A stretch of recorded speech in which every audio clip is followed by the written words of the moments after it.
Aujourd'hui dans le podcast AWS en français, on parle d'une migration vers le cloud. Encore une, mais celle-ci est un peu spéciale, vous verrez.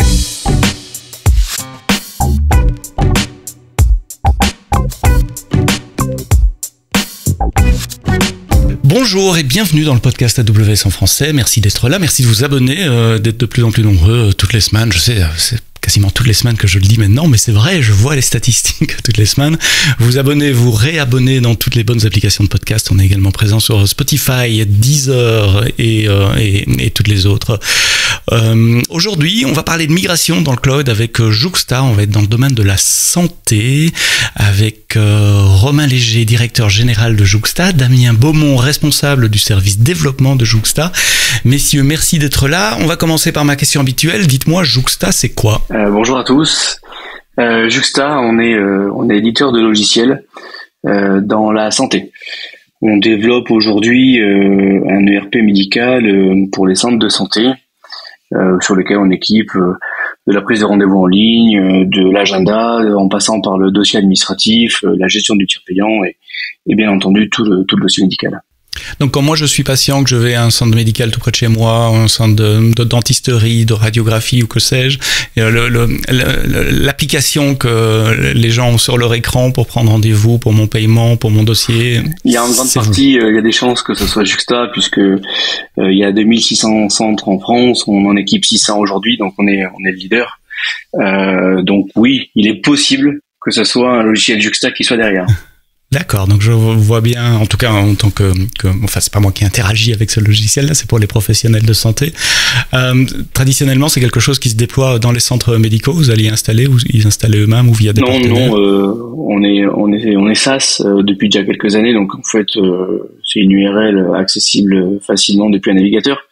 Donc l'effort pour installer Desmos, qui est le nom du logiciel que l'on a, est assez facile. Le onboarding d'un client peut être assez rapide. Nous, en l'espace de 48 ou 72 heures, on est capable de démarrer un client. Donc, pas de grosses installations. On gère tout, on s'occupe de tout et on laisse le client s'occuper de sa partie. En mode SaaS, Software as a Service, donc c'est une URL. Je m'authentifie en tant qu'utilisateur et j'ai accès à mes dossiers patients. C'est pas nouveau, hein. 30 ans on disait pendant l'épisode de préparation de ce podcast. Donc clairement vous avez commencé de l'informatique avant le cloud, puisque le cloud AWS a 16 ans, et vous étiez déjà en SaaS avant le cloud également. Quelles sont les contraintes spécifiques à votre métier que vous avez, ou quelles sont les contraintes IT qui sont spécifiques à votre métier ? Alors, il y en a plusieurs. La première, c'est comme on fait de la santé, c'est l'hébergement de données de santé et la sécurité de la donnée. Ça, c'est primordial, j'ai envie de dire, c'est la priorité la plus importante quand on fait du SaaS ou du cloud dans la santé. Donc très tôt, nous, dès 2010, on a abordé ce virage-là pour gérer de l'hébergement de données de santé. C'était les débuts des certifications sur lesquelles les hébergeurs se cherchaient. Et puis après on a vécu avec ces différentes certifications et cette contrainte réglementaire qui nous a aussi permis de nous structurer en interne et d'améliorer aussi la qualité de nos produits, puisque qui dit hébergement de données de santé, on n'accède pas à la donnée d'une manière facile, il faut que ce soit tracé avec des personnes nominatives sur lesquelles tout le monde n'a pas le droit de faire n'importe quoi sur la donnée. Donc forcément, quand vous rentrez dans ce process-là, vous devez indéniablement, en termes d'organisation d'entreprise, augmenter le niveau en process, en qualité et en structuration de produits. Oui, la certification HDS, c'est pas que des choses techniques, c'est pas que activer du chiffrement au repos, etc. C'est ça que tu es en train de dire. Il y a aussi un aspect procédural ou manière de travailler qui est impacté. Imposé, ouais. Et après, pardon, je t'ai interrompu. Et après, donc ça c'est la première contrainte, j'ai envie de dire la plus fondamentale. Les autres contraintes, elles sont aussi extrêmement liées à de l'innovation. On est dans un métier où le médical évolue tous les jours. Le métier du médical évolue tous les jours et le rapport entre le patient et son praticien évolue tous les jours. Qui plus est, en plus, depuis la phase Covid, où, je le dis régulièrement, on a gagné 5 ans en digitalisation, que ce soit dans les mœurs de nos professionnels de santé, mais aussi le rapport avec le patient. le patient a de plus en plus changé sa façon d'aller, de concevoir en fait, ou de consommer plutôt la médecine. Donc, il faut savoir. Pourquoi très concrètement? C'est parce que je prends des rendez-vous en ligne avec Doctolib, parce que j'accepte une vidéo consultation, c'est ce genre de changement-là, ou t'en as d'autres en tête? Alors il y a déjà ça, la prise de rendez-vous en ligne avec les différents acteurs, Doctolib étant le plus connu. Oui, bien sûr, il y en a d'autres forcément. Il y a aussi en fait le fait de se développer la téléconsultation, puisqu'aujourd'hui on sait qu'il y a une problématique d'accès aux soins de plus en plus. La population grandit, la population vieillit, et pour autant il y a une douleur en France. C'est le nombre de praticiens dans n'importe quel métier. Donc forcément, vous avez déjà en fait une problématique de rapport d'offre à la demande. Donc la téléconsultation permet aussi d'améliorer l'accès aux soins plutôt que de se déplacer dans le cabinet médical de son professionnel de santé. On peut rapidement, pour une grippe ou pour autre chose, simplement consulter le praticien, et ça lui permet aussi lui de voir plus de patients. Et puis il y a pas que ça, il y a aussi tout ce qui concerne la gestion avant le rendez-vous et après le rendez-vous. Puisque aujourd'hui, quand je parle de digitalisation, aujourd'hui avec des portails patients comme Doctolib, mais nous on a le nôtre qui est lié à nos clients, vous pouvez déposer un document, à l'application. Vous pouvez déposer le document de mutuelle, vous pouvez déposer éventuellement une ordonnance que vous avez faite ailleurs, vous pouvez déposer un document quelconque, administratif ou médical, qui permet de préparer en fait son rendez-vous. Donc déjà, ça permet aussi d'améliorer le rapport patient-praticien et par le biais de la digitalisation, d'améliorer aussi un service. Puis il y a aussi le post-rendez-vous. Post-rendez-vous, vous pouvez aussi payer en ligne potentiellement le rendez-vous si jamais il vous reste un reste à charge. Et puis dans les métiers tels que notamment le dentaire, où il y a du devis. Quand vous faites des actes prothétiques, vous n'allez pas forcément accepter de suite un devis à 2000 ou 3000 euros. Il vous faut le temps de réflexion. 2, le centre va regarder avec votre mutuelle qu'est-ce que la mutuelle peut rembourser. Donc, des fois, vous n'avez pas forcément la réponse en temps réel. Donc, ça permet post-rendez-vous d'envoyer des informations complémentaires telles que votre mutuelle va vous rembourser sur 2000 euros 600 euros. Il vous reste un reste à charge peut-être que de 300 euros. Est-ce que vous acceptez pas le devis? Ça permet aussi de le signer en ligne et de pas forcément revenir dans le centre. Ça aussi c'est important, puisque tout un chacun, quand on va dans un centre de santé ou quand on va voir un professionnel de santé, si c'est juste pour venir signer un papier dans le centre, on le fait pas. On a vu la vie active que tout le monde a, ce serait plutôt une douleur de revenir, de dire il faut que je perde 10 minutes pour aller re-signer mon devis, je le fais pas, et puis au final vous passez à autre chose, et plus grave, vous ne vous faites pas soigner. On se fait pas soigner. Donc, ça. Et donc, t'estimes 5 ans à peu près d'accélération en habitude numérique, aussi bien côté des professionnels que des patients, des clients des différents centres. Je l'ai dit en intro, vous êtes plus vieux que le cloud, donc vous tourniez chez un hébergeur, je suppose, avant. Quel était l'élément déclencheur? Vous êtes ici, on va le dire dès le début, vous avez migré sur AWS, vous êtes dans le podcast AWS, donc on va parler de ça. Quel était l'élément déclencheur, le point de départ de cette migration? Alors, on n'a pas vécu un hébergeur, on a vécu plusieurs hébergeurs, vraiment. Plusieurs. Je crois qu'on est un peu atypique. AWS doit être le 4e hébergeur que l'on va éprouver en 12 ans. Donc, voilà, à peu près tous les 4 ans, on a migré, tous les 3 ans, on a migré. Alors, non pas parce que l'on avait envie de migrer, parce qu'une migration c'est quand même quelque chose de costaud, c'est quand même ça prend du temps, ça use aussi les équipes. On a migré à des niveaux successifs. En 2010, on était chez un hébergeur qui n'était pas certifié hébergement de santé. Alors on était très content de cet hébergeur-là, mais par contre il était local aussi à côté de Nancy, mais il était en retard sur la réglementation. Donc en 2012, on a changé, on est allé en 2012-2013, on est allé vers un hébergeur qui était certifié hébergement de données de santé. À cette époque-là, il y en a pas beaucoup sur le marché. Il doit y en avoir 5-6 et c'est les débuts, les offres sont diverses et variées, la peinture est encore fraîche, mais bon, on décide quand même qu'il faut qu'on y aille et on veut être dans les premiers à y être. Puis en 2017 et 18, voilà, on va rechanger d'hébergeur parce que on a surtout un problème technique avec l'hébergeur, il a du mal à nous suivre dans notre croissance. on grossit, on commence à avoir, on en parlera tout à l'heure avec Damien, mais une gestion de documents qui s'implémente et qui commence à être volumineuse. Donc voilà, on a quelques problématiques de performance qu'on n'arrive pas à solutionner avec l'hébergeur. Donc on décide de remigrer vers un autre hébergeur, toujours HDS, mais un peu plus gros, un peu plus costaud, qui permet de remplir pleinement sa tâche pour nous accompagner dans notre croissance. Et puis pourquoi on migre aujourd'hui chez AWS?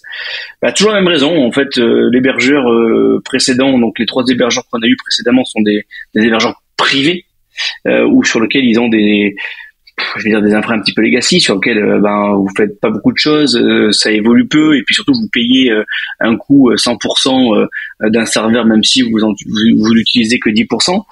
Et donc notre hébergeur précédent, on n'arrivait pas non plus à continuer à nous suivre dans notre croissance, dans ce qu'on voulait faire. Moi, je voulais qu'on ait de la scalabilité automatique, je voulais qu'on paye un prix à l'usage, juste à l'usage, que si en effet, comme on est scalable, on avait un problématique de saisonnalité, c'est-à-dire qu'on a de la saisonnalité dans la journée, c'est-à-dire que le matin à 9h, à 11h30, à 17h, vous allez voir que on a des pics d'activité.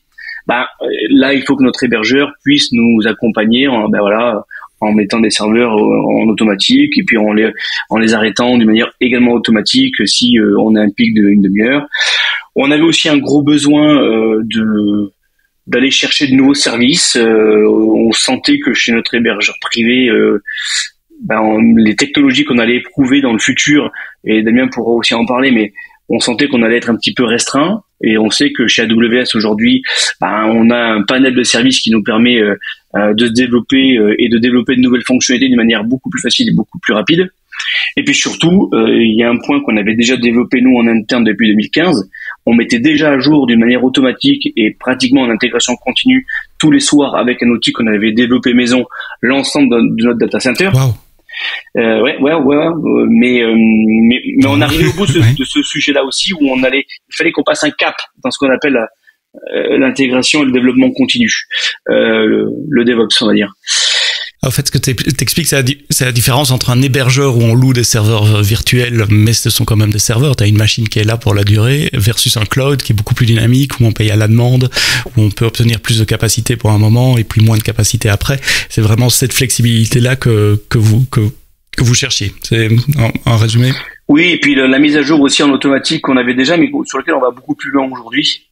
On pourrait, même si on a un gros pépin, une grosse anomalie, ce qui n'arrive pratiquement jamais, voire c'est très rare, parce que on teste nos versions avant de les déployer. Dans tous les cas, aujourd'hui, on a 8000 utilisateurs connectés en permanence. Donc, vous comprenez bien que si on teste pas au préalable, ça passe pas. Mais admettons qu'on ait aussi une problématique qu'on n'ait pas vue, on met en prod la nuit en automatique toutes les versions, la version chez tous nos clients. Là, aujourd'hui, avec AWS, on pourrait pousser une version en pleine journée.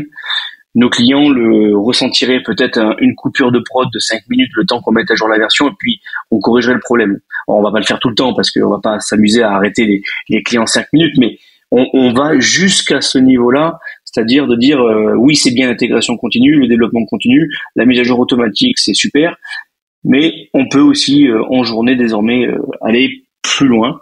Et c'est ce que proposent les services AWS. Et vous avez quasiment fini cette migration à l'heure où on parle. En tout cas, il y a une bonne partie qui est déjà faite. En zéro downtime, comment vous avez fait ? En zéro downtime, je nuance un tout petit peu, en quasi zéro downtime. Notre contexte de migration, techniquement, on part d'un hébergeur effectivement privé dans lequel nous sommes sur une système de base de données Oracle. Nous avons 4 modules, on va dire, en Microsoft.NET, ASP.NET, qui sont hébergés dessus et répliqués pour chacun de nos clients. Donc ça fait quelque chose un petit peu moins de 2000 environnements à migrer. Donc chaque client a son stack chaque client avant la migration aujourd'hui. D'accord. On a des services qui sont communs, mais la majeure partie des données sur la partie médicale aujourd'hui est cloisonnée par client, effectivement. Donc tout l'enjeu était d'être capable de pouvoir déplacer nos bases et les mettre chez AWS. On avait une deuxième contrainte technique, c'est nos bases de données Oracle.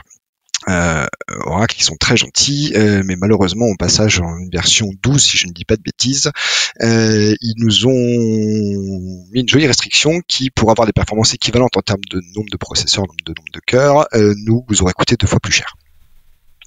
Donc là, il y avait un facteur déclenchant aussi de la migration. Il n'y a pas que le problème de l'hébergeur.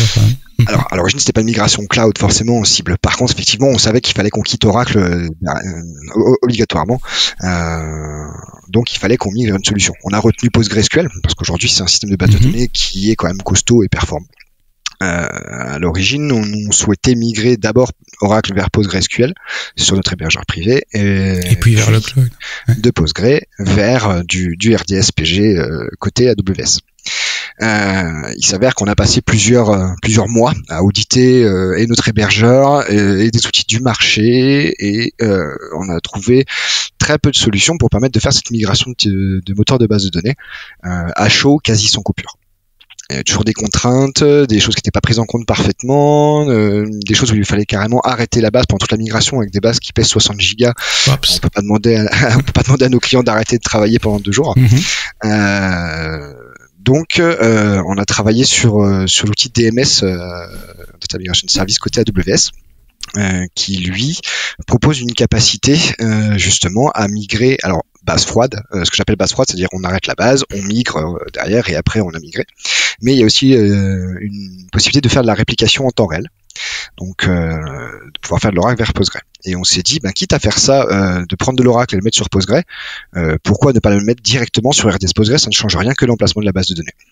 Et c'est comme ça qu'on a amorcé des essais à se dire, tiens, on va tenter de le faire directement, non pas faire une migration base puis hébergeur, mais partir d'une base Oracle chez un hébergeur privé et arriver directement sur le cloud et faire les deux en one shot. En gardant l'application côté hébergeur privé dans un premier temps, c'est juste la base qui a migré? On déplace tout en une seule fois, c'est-à-dire qu'on part d'un environnement machine virtuelle chez notre hébergeur avec de l'Oracle. Le but c'est qu'on ait quasiment pas de coupure pour arriver à un résultat base RDS Postgre et hébergé sur de l'EC2 AWS. Et pour l'application, vous étiez en VMware ou un truc comme ça, ou vous avez redéployé sur de l'EC2 tout nu, j'allais dire, sur de l'OS? Alors non, on n'a pas redéployé tout nu. Pourquoi? Parce que ce qu'il a fallu travailler, effectivement, une fois qu'on a dit qu'on partait sur ce principe-là, il fallait qu'on revoie toute notre chaîne d'intégration continue, chaîne de déploiement continu, et en la poussant beaucoup plus loin dans ses retranchements. C'est-à-dire qu'on était effectivement, comme on l'a dit, capable de mettre à jour nos environnements clients en une nuit, c'est-à-dire qu'on était capable de le faire. Mais derrière, c'était déjà une nuit obligatoirement, et deuxièmement, on n'était pas capable d'installer nos nouveaux environnements. Alors, on sait dans une chaîne de déploiement, les équipes d'AWS nous en ont parlé en termes de control plane, par exemple, si je prends le vocabulaire là. Aujourd'hui, être capable de démarrer nos clients en 48 heures, ça se fait pas sans humain, j'ai envie de dire. L'idée là, c'était d'arriver sur quelque chose de complètement automatisé, et de partir d'un fichier de configuration et d'arriver à un état environnement fonctionnel qui se déploie automatiquement. Donc on a mené de front ces deux chantiers, migration base de données plus chaîne d'intégration continue et déploiement continu, pour permettre justement d'atteindre cette migration. Vous utilisez quelle technologie pour l'automatisation? Terraform, CloudFormation, CDK, autres? Alors, on se fait accompagner aujourd'hui par Claranet. Premièrement, parce que c'est une obligation aussi côté hébergement de données de santé, qu'on ne gère pas nous-mêmes notre infra. Et deuxièmement, pour avoir aussi des équipes au contact et au quotidien sur de l'infrastructure. On n'est pas hébergeur, nous, on n'est pas l'infrastructure. Notre métier, c'est éditeur de logiciel.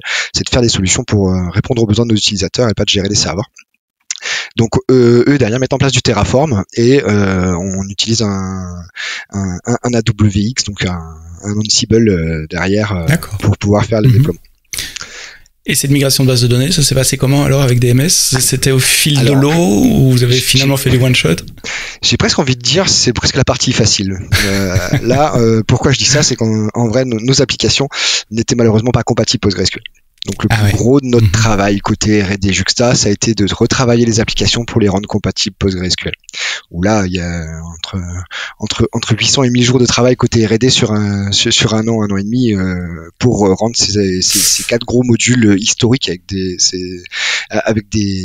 systèmes de connexion à la base de données historiquement Oracle pour qu'elles puissent fonctionner dans de bonnes conditions en PostgreSQL. Parce que le code utilisait des fonctions spécifiques à Oracle, des syntaxes ou des store proc ou des choses qui n'existent pas nécessairement de la même façon sur Postgres? Exactement.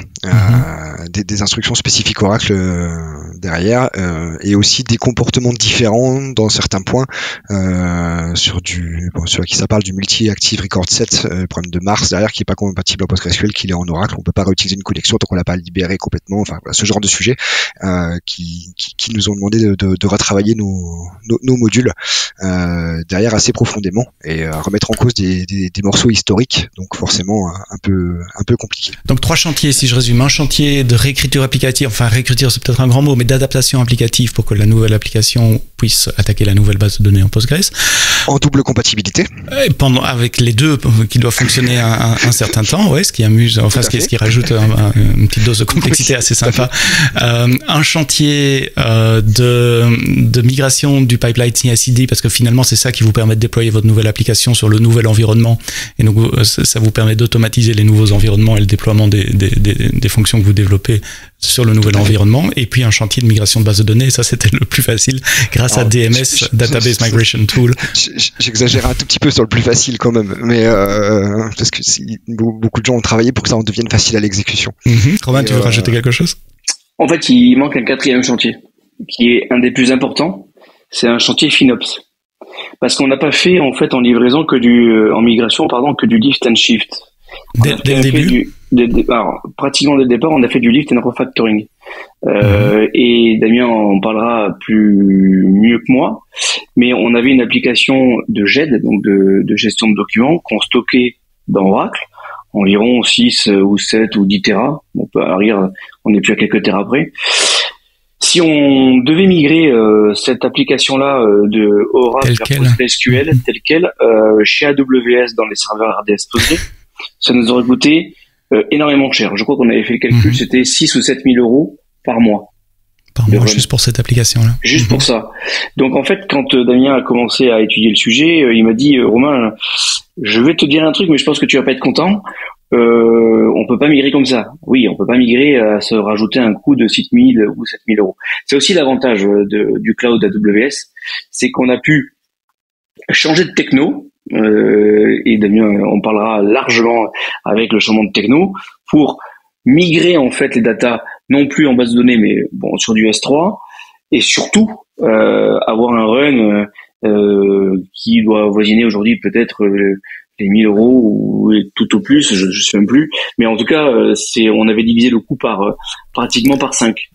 Donc ça, considérer l'impact de l'architecture sur le coût dès le départ et pas attendre. Parce que souvent j'entends des clients qui disent on migre en lift and shift, c'est le plus facile, c'est le plus rapide, c'est vrai, mais souvent ils ont une mauvaise surprise à la première facture AWS, parce que le lift and shift c'est pas là où on économise le plus, il faut replatformer ou refactoriser un peu, et là c'est ce que vous expliquez en utilisant RDS, Postgres. On reparlera du projet GED dans un moment, mais vous l'avez pris en compte dès le départ. Donc vous êtes rendu la vie un peu plus compliquée, mais ça a évité des mauvaises surprises côté facturation dès le début. C'est important. En fait, aujourd'hui, il y a bien, quand on va vers du cloud AWS, il faut bien avoir cette mesure de FinOps pour moi, de relation des coûts. Si quelqu'un nous écoute et fait simplement du lift and shift, j'ai envie de dire restez sur votre hébergeur actuel. Ça ne sert, je vais pas dire à rien, mais il y a que peu d'intérêt. En fait, il faut penser à un projet pour faire du lift and refactoring ou replatforming, pourquoi pas, c'est ce qu'il faut faire. Nous, on n'avait pas totalement identifié de suite, mais on l'a identifié très tôt. C'est-à-dire que au tout départ du projet, on était parti pour mettre la GED dans PostgreSQL comme ce qu'on faisait historiquement dans Oracle. Mais Damien, en rentrant dans les sujets techniques et aussi de coûts, c'est sûr que là, il s'est aperçu de quelque chose de très très bien, m'a alerté et on choisit les meilleurs services que pouvait proposer AWS. Parce que c'est ça en fait la finalité, elle est là. C'est un message fort, ça, c'est de attention au lift and shift. C'est vrai que c'est pratique, ça va vite, mais attention, ça peut coûter cher, et c'est pas là que vous avez toute l'agilité du cloud et tous les réductions de coûts, en tout cas les bénéfices coût-performance que vous pouvez avoir du cloud. Petite anecdote à ce sujet, elle date pas plus tard de ce matin, je parlais avec un développeur d'une organisation publique qui me disait Dans mon organisation, on n'a pas compris le passage au cloud. Je dois ouvrir un ticket à l'IT si je veux demander une instance EC2. J'ai dit, effectivement, là, c'est vraiment reproduire l'existant et le mettre dans le cloud. Il y a peu de bénéfices à faire ça. On perd en termes d'agilité. Avant de passer au projet GED, d'autres choses à dire sur l'aspect migration, Oracle, code et CI/CD? Oui, absolument. Sur l'aspect DMS, oui. J'ai dit que c'était le projet facile, mais c'est parce que des gens ont travaillé fort dessus pour le rendre facile. Et là, c'est un gros hommage à notre DBA, Eric Clément, derrière, qui a sué sang et eau pour que ça puisse derrière faire de l'abattage entre guillemets, qu'on puisse être capable de migrer alors sur des volumétries relativement faibles pour certains modules comme la GED, on en reparlera après, mais, plus de 50 environnements en une heure, ce qui est énorme. Donc et là, vous avez migré vos clients un par un au fil de l'eau, sur plusieurs semaines ou plusieurs mois? Alors, on a eu des questionnements au départ de se dire est-ce qu'on est vraiment capable de faire du zéro downtime. Alors il s'avère qu'on n'est pas capable de le faire pour la simple et bonne raison qu'on touche à des DNS. Donc ces DNS ont forcément un TTL de réplication et on va forcément avoir un moment de coupure. Et donc sur la partie migration, on utilise DMS effectivement avec des règles de migration. Alors petit message aux équipes DMS qu'on a déjà eu en contact entre autres aux États-Unis. Ça serait top qu'ils nous implémentent d'avoir des multi-règles en active. Ça serait vraiment génial parce en actif-actif.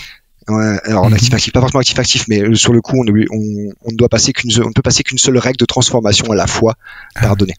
Je vais expliquer pourquoi ça pose problème. Aujourd'hui, quand on passe d'Oracle à PostgreSQL, il y a un truc tout bête. Oracle est uppercase, default. PostgreSQL est lowercase, default. Donc aujourd'hui, on a des contraintes de transformation de données pour la gestion des types au niveau DMS. On fait un petit peu de cast quand même, ce qui fait que à cause du fait qu'on soit contraint de faire ces casts, on ne peut pas gérer l'upper et le lower en même temps. Pourquoi c'est structurant? C'est que aujourd'hui, l'upper et le lower, on est obligé de le gérer à la main post-migration. Ça veut dire qu'on va avoir une synchronisation de données initiale avec DMS qui va se brancher sur la base Oracle avec ses petites règles. Il va nous alimenter en prosynchro initial une jolie base Postgre avec la transformation avec les majuscules et les nouveaux types de données. Et pour pouvoir passer à une base fonctionnelle PG entre guillemets native, on est obligé d'arrêter la tâche DMS, de passer des scripts nous de notre côté manuellement pour refaire toute la transformation lowercase, pour remettre tout ce qui nous manque en fait en face qu'on ne peut pas intégrer dans les règles DMS, ce qui nous empêche de faire du vrai zero downtime. Parce qu'une fois qu'on a commencé cette étape-là, c'est trop tard, c'est fini. C'est soit on annule, soit on recommence. Donc ça, c'est la seule chose qui nous empêche de faire du zero downtime aujourd'hui. Mais on se rapproche de 2-3 minutes pour les plus rapides. Et pour certaines transformations de données pour des bases un peu volumineuses avec beaucoup de tables, on va jusqu'à 20 minutes de coupure. Mais c'est indifférent, entre guillemets, du transfert même des données. C'est-à-dire que c'est plutôt la volumétrie de la base et le temps de passage de ces scripts de transformation post-transfert des données avant de pouvoir réactiver les environnements en Postgre. Le transfert des données peut se faire en amont. Alors, avant. Le transfert de données grâce à DMS, effectivement, que la réplication en actif va pouvoir on va pouvoir le démarrer la veille ou le matin, et que la base elle fasse 10 ou 50 gigas, va faire ça en silencieuse tranquillement. Et une fois qu'elle a fini sa migration initiale, va pouvoir se synchroniser derrière et maintenir les données à jour jusqu'à ce qu'on lui demande de s'arrêter. C'est ça. Donc grâce à ces mécanismes-là, effectivement, on a un temps de coupure qui est extrêmement faible, qui nous permet de faire des migrations du temps de midi pour essayer de minimiser l'impact sur nos clients, sans avoir à faire du hors horaire ou des interventions de nuit ou de week-end pour les équipes qui sont amenées à travailler sur les sujets. Ah oui, parce que c'est ce que j'allais dire. Dans votre contexte métier, vous pourriez vous permettre une heure d'interruption la nuit du samedi au dimanche ou du dimanche au lundi. En fait, c'est ce que Damien vient de dire est très important. Moi, j'avais une volonté RH forte. C'est que dans la précédente migration qu'on avait fait il y a 3 ans, on avait migré d'un hébergeur privé à un hébergeur privé et on avait tout fait la nuit. Parce que à l'époque, les outils, les hébergeurs n'étaient pas équipés, donc on arrêtait les bases à 22h, on les migrait, c'était un travail de dingue. J'ai perdu 3 collaborateurs dans la bataille, c'est-à-dire qu'au bout de 3 mois de migration, voilà, vous avez 3 démissions, vous êtes content. Alors chouette, vous avez migré, mais par contre, il y a une fatigue, il y a une usure, et puis vous perdez 3 personnes. Moi, je voulais pas revivre ça et je ne voulais pas faire revivre ça en fait soit aux collaborateurs qui avaient déjà vécu la première migration, ou soit les nouveaux qui n'avaient jamais vécu la première migration mais qui allaient en vivre une. Donc l'importance de ce que dit Damien et du zéro downtime, même si on parle de 3 à 10 minutes, quelques minutes, c'est rien du tout. Et puis nos clients entre midi et 2, ils peuvent bien accepter un quart d'heure de coupure, c'est pas ça qui va perturber leur journée. Ils sont prévenus, de toute façon, ils le savent. Ils sont prévenus, ils le savent, mais ce qui a été fait de la part des équipes est assez colossal. Voire c'est un travail extraordinaire. C'est-à-dire que on migre entre midi et 2 avec pratiquement zéro downtime, sans forcément éprouver la vie personnelle. Et en plus de ça, s'il y a un pépin, quand vous migrez la nuit, vous n'avez pas les équipes de dev qui sont là. Ou éventuellement vous avez un dev. Là, admettons qu'on a un pépin, ce qu'on n'a pas eu, mais vous avez toutes les équipes de Juxta qui sont là tout le monde est sur dans le la journée. Donc c'est aussi beaucoup plus facile pour la cohésion des équipes et puis aller plus vite. Donc faut pas non plus minimiser le travail d'organisation, de technique et également, comme vient de dire Damien avec Eric, sur la partie contrôle et mise en place de toute la machine de guerre en fait qui est mis derrière grâce aux outils AWS, mais aussi grâce, j'ai envie de dire, aussi au développement développé. C'est ça, au développement connexe sur lequel on s'est servi. Il faut savoir que l'ensemble, Damien avait dit au préambule que l'on avait audité pas mal d'outils et de prestataires de services et d'hébergeurs pour migrer. Tous, sans exception, nous ont dit ce que vous voulez faire, vous n'y arriverez jamais. Tous. On migre la nuit. Exactement, on migre de nuit, on fait ça, on arrête les serveurs, tous sans exception, et on en a vu 5 ou 6, ils m'ont tous regardé, ils ont tous regardé comme ça avec des gros yeux en disant mais vous êtes des grands malades en fait, ce que vous voulez faire, c'est vous y arriverez jamais. Et au final, il faut jamais dire qu'on n'y arrivera jamais. En technique, tout est possible. Après bon, faut donner les moyens, mais tout est possible. Et les équipes Juxta et moi je suis extrêmement fier de mes équipes parce qu'aujourd'hui elles ont monté d'un niveau déjà technique et puis elles ont réussi quelque chose où tous les prestataires qu'on avait vus nous avaient dit que c'était impossible. Migration pendant les heures de bureau, c'est une belle catchphrase marketing également, mais c'est super important cet aspect humain de la migration. Et tant qu'on parle de l'humain, je voudrais refaire une toute petite parenthèse, parce que tu as dit un truc qui m'a interpellé, Damien. Tu as parlé de votre DBA qui était une personne clé dans cette migration. Souvent, quand je parle d'RDS à des DBA, ils me disent ouais, mais on va perdre notre job. Et je leur dis non, au contraire. Il y a toujours du travail après, il y a du travail pendant la migration, mais même après, ça se gère. Un schéma de données, on travaille avec les équipes de développeurs pour travailler des queries, pour optimiser, etc. Il est toujours là, votre DBA? Alors oui, mais notre DBA, il n'a pas le titre de DBA chez nous, il a le titre de data architecte. D'accord. Il a une formation de DBA historiquement Oracle derrière, donc une très très très grosse expertise côté base de données Oracle, mais base de données en général. Donc aujourd'hui sur AWS, on travaille aussi un petit peu avec DocumentDB, on travaille avec d'autres bases où là où on a un petit peu monté en compétences. Mais c'est sûr qu'aujourd'hui c'est une personne clé dans le run de l'infrastructure, sur l'analyse des problématiques qu'on peut rencontrer sur de la surconsommation, identifier une requête, identifier un index, ce genre de choses. Typiquement, c'est pas RDS qui va faire le job à notre place. Exactement. Clairement. Ça c'est évident. Et typiquement, lui, il a une grosse culture en plus de l'automatisation. C'est un vrai développeur dans l'âme, mais le bon développeur dans l'âme. C'est un DevOps. 3 fois un truc, là. Un BDOps, un nouveau terme, un nouveau métier. Non, mais c'est super important ce que tu dis là, parce que j'espère qu'il y a beaucoup de gens qui sont DBA ou DBA de formation, qui connaissent des DBA, qui nous écoutent et qui peuvent faire écouter ça à leurs collègues. Le cloud ne remplace pas les compétences IT et les services managers ne remplacent pas les compétences que vous avez dans vos équipes. Importante parenthèse HR, merci Romain d'avoir mis le focus là-dessus. Je reviens à ce truc de GED. Pour terminer, ce projet de GED, vous aviez donc une base de données Oracle avec entre 7 et 10 terabytes de documents dans la base de données, c'est ça? Et vous l'avez migré? Non, c'est plus. Explique-moi ce que c'était, comment vous l'avez migré? Suite aux contraintes HDS derrière qui nous imposent des contrôles d'accès de documents, de sauvegarde, de l'intégrité, on avait des difficultés à se projeter sur du stockage en termes de fichiers. Je parle de ça il y a 10 ans. En termes de stockage de fichiers pour des documents de santé. On parle de radio, d'ordonnances, de documents de santé. Donc à une époque, les gens techniques de Juxta avaient fait un choix.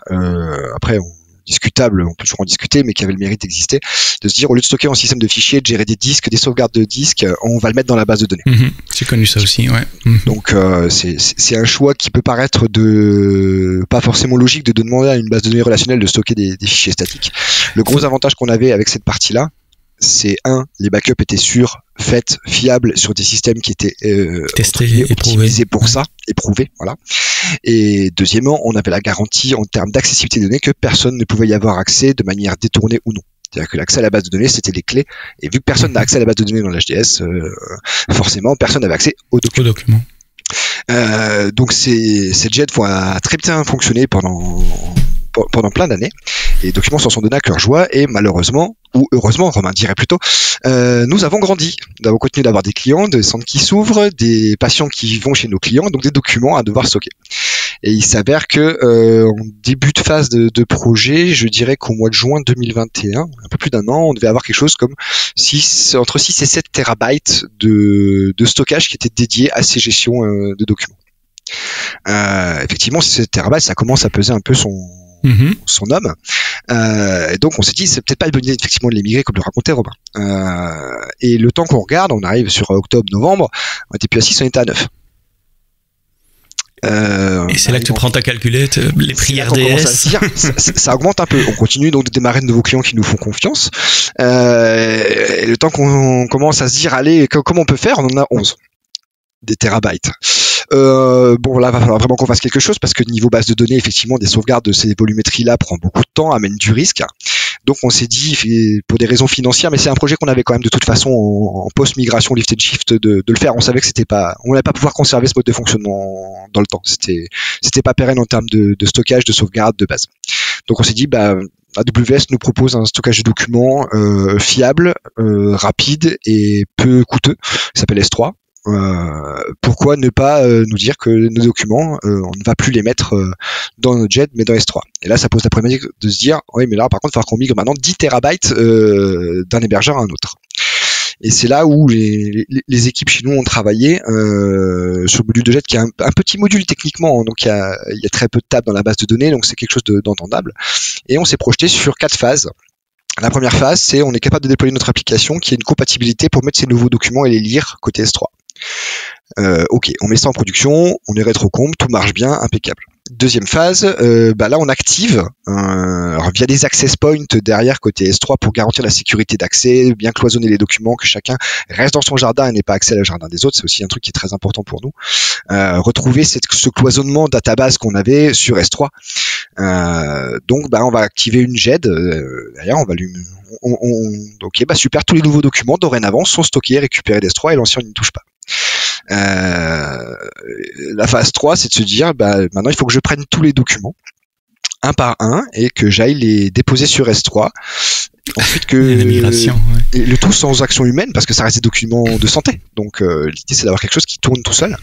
Et là où nos équipes, avec nos deux architectes data, Eric ou l'architecte logiciel Bertrand, ont travaillé de concert pour justement avoir je vais dire ça un petit peu bêtement, mais un petit conteneur Docker qui parcourt les bases de données chez notre hébergeur courant Oracle, qui identifie tout seul les GED, qui se connecte par API à AWS pour récupérer les credentials pour pouvoir travailler avec Access Point, qui interface la GED courante avec S3, donc dorénavant la GED a écrit ses nouveaux documents dans S3 directement, et qui commence à les prendre un par un.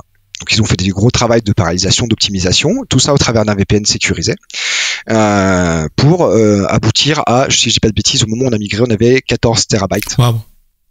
De documents qui ont été transférés.